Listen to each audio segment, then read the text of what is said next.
Alam nyo guys, gusto ko lang i-share sa inyo na nakakataba ng puso na kahit papano ay nagiging effective ako para sa inyo. Sa totoo lang guys, kukunti lang talaga yung nanonood sa akin. Yung magkaroon lang ako ng 200 views tsaka 10 hearts, masayang masaya na ako no? Obvious naman na small TikToker lang ako. Hindi katulad ng ibang influencer dyan ng mga sikat kung makabenta ay sobrang dami. Pero ako guys, kahit ganyan lang yan no? Ang saya-saya, promise. Kahit ganyan lang guys. Feeling ko hindi ako napanghihinaan ng loob.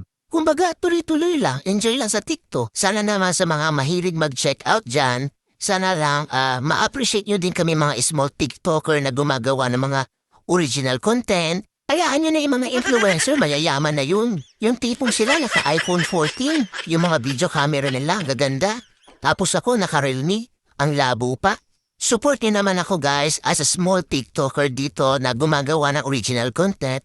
Sana ma-appreciate niyo po ang mga video ko. Salamat!